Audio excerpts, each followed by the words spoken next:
Oke, kita bahas cepet yuk soal peluncuran bus listrik kampus Unhas namanya EngiMove. Jadi Universitas Hasanuddin atau Unhas di Makassar ini baru aja ngenalin EngiMove.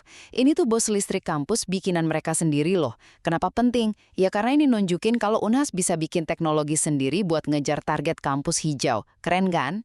Ada 3 hal nih yang perlu kamu tahu. Pertama, soal peluncuran sama pembuatannya. Bus ini diluncurin Minggu 2 November 2025 di kampus Unhas Tamalan Raya, Makassar.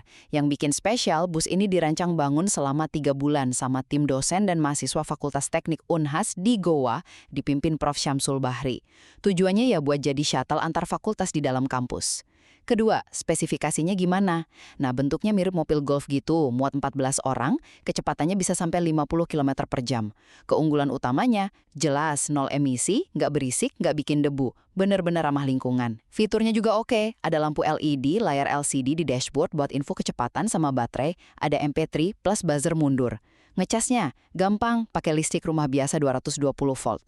Ketiga, ini soal visi ke depannya.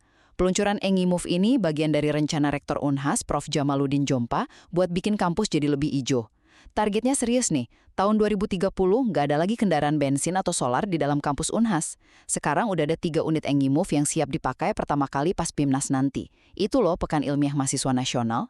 Unhas juga ada rencana bikin motor listrik, bahkan siap produksi massal EngiMove kalau ada partner. Oh ya, mereka juga luncurin inovasi lain kayak drone buat pertanian.